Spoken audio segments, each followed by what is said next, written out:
I was very impressed with how hard Coach Brent, the Jackson State, how hard they played, and they did some things to us especially in the second half. I thought that bucket right before the half gave them a big boost, a big lift.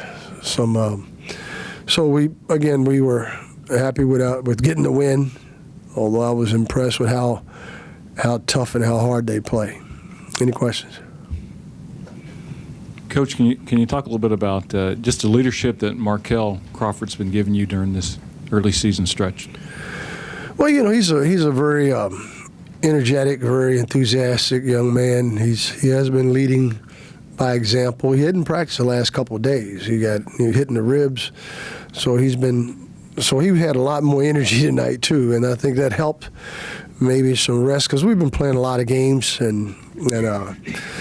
but he's a vocal leader, and that helps because he's willing to say things and he'll and he's saying things, terminology that will help guys get the job done, like screen and get through, the little things that you have to do in order to be a good, decent defensive team. And he's more of a rah-rah guy, and that's something you need that. You need that in players. Coach, coming into the game, you said you want to work on ball sharing and, better shot selection. 78% in the first half and 15 assists on 18 made baskets. Were you pleased with the way they played with the ball sharing? Yeah, especially in the first half. But we started that second half. I think our guys thought they weren't going to come back out in the second half. So now we shoot 2 or 3 air balls, and they get inspired and encouraged, and they really made some shots. I was impressed. I was really, I thought, when I look at how hard, especially Dennis and Speck, both those kids really, and the way they run down rebounds, you look at it, they had 18 second chance points, and that's where we really dropped off. But I was impressed with us sharing the basketball with 21 assists, only 11 turnovers. I was hoping we could take better care of the ball because there was a stretch there where we turned it over 3 or 4 times in a row. But overall, it was good. We shot, as I said before, we wanted to shoot better from the free throw line, and we did tonight. I was disappointed we didn't shoot better from the threes, with only 22%, but a lot of that, I thought we took a couple of quick shots, and our shot selection was a concern there in the second half. Coach, your players mentioned that it was a scrappy team that was hard to put away. You mentioned that they played incredibly hard. Are you a little disappointed that they actually won the second half, and how do you address that moving forward? No, I'm not. No, because our teams are not going to give up, and you're not going to. They're a team that was in every game. We try to tell the guys. They're only, Ohio State just pulled away at the end. Watch those films. So they're not a team that's going to get the way they play. They're going to keep themselves in the game. They go to the boards. He mixed up his defense, man-to-man zone, so he kept you off balance. I was impressed with Coach Brenton, how he's a good coach. Coach, at one point they got a little close, and then you were able to pull away. What did you have to tell them to get them to refocus back in and clamp down on? Well, we had a big bucket there by Christian. Christian Kessie made a 3 there that really kind of gave us a little relief. So because nothing was going in for a stretch there, and you can see we only shot 29% in the second half. We were terrible, and a lot of it had to do with just they were getting their hands on balls and contesting shots, and but again, I thought that was, I'm not sure what point of that game it was, but that was a huge basket, and he stepped up and without hesitation. And that's something that Christian can do, and I was happy and I think that really gave everybody I know it did me, a sense of encouragement. Hey, we kind of broke that drought because it was a long drought when we couldn't really score. Coach, what was Jackson State doing defensively that made you guys shot poorly in the second half? As I said before, we shot about 3 air balls to start the second half. A lot of it was just they were forcing us to take shots, quick shots. I thought there were a couple ill-advised deep threes because we were pounding the ball inside and had them in foul trouble. But the zone was pretty, they're pretty quick. They're pretty quick to the ball. They really, aggressively are trapped when Diedrich or KJ or any of our post players had the ball inside, which was a smart play. Now you go in, now you got to throw it back out. We're not making outside shots. We look up, you only make 2 out of 12 threes. Pretty smart coaching. And that's what they were doing, just changing the defense. They went zone, they went man-to-man, kept us off balance. So, but, in the end, I think our guys kept their poise, kept their composure. That's what you have to do. All right, Coach, this Saturday you go on the road for the first time for your first true road test. How are you getting the guys prepared for a good Ole Miss team? Well, we prepare the same way, whether we're home or on the road. It's obviously you're not unfamiliar. You're not in familiar surroundings like you would be at FedEx Forum.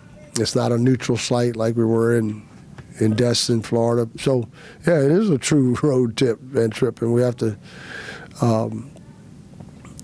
We'll have to play a lot better. We'll have to play like we did in this first half in order to give ourselves a chance to win. We certainly can't turn the ball over like we did tonight. We're going to have to rebound the ball better. So we'll prepare for Ole Miss, knowing that they're a very good team. I know they had a tough one tonight, from what I heard. But Middle Tennessee is a pretty talented team. Coach, you've had a variety of styles that your team has had to play against. You've played against Princeton offense with Christian Brothers and Rio Grande Valley. Yeah, well, they're up and crisp motion offense. Now you got to grind it out. A couple of grinded out teams. Is that intentional? Are you building something for the kids moving forward in your schedule? Well, it's always when you schedule, you try to schedule teams that are going to give you, going to test your team, and certainly being a new system in place. We have some pretty talented guys that really have good basketball understanding and good basketball intelligence, and it does help that we have such a variety of teams that we have played against. But then that's in every scouting report, every game preparation is not necessarily different. But because and just like tonight, we had to make the adjustment and go zone ourselves because we couldn't stop them off the dribble. We've gone against some teams that have been attacking the basket off the dribble, penetrating and pitching, and you look up and you see guys like Dennis knocking down those threes and Specs. So I think it does. We had guys that were knocking down some. So yes, that we did. We tried to schedule teams that would give us a chance to see different looks and improve on that. I know Christian only had 5 points, but do you think this could be a turning point for him confidence-wise? Yeah, I saw a real calmness. I saw a real poise in how he wasn't in a panic. He didn't try to beat the trap off the dribble, and he wasn't in a hurry. So he showed a lot of poise to jump up and make that shot. So I think I know I am if he's not. So that's probably a big part of it because I'll feel confident that he can do that again. Coach Smith back here. A lot because he can make shots. That's one of the areas that Jeremiah's not a good 3-point shooter.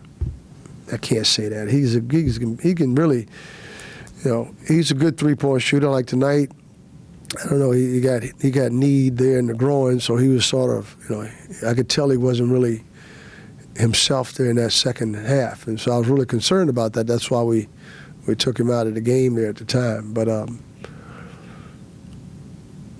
no, that's what he does. That's what Christian can do. He can knock down the three, and we didn't get any time there for Keon, but that's what he does well too. I mean, those guys in practice are lights out. It's just got to get them when the light's on. They got to start making shots.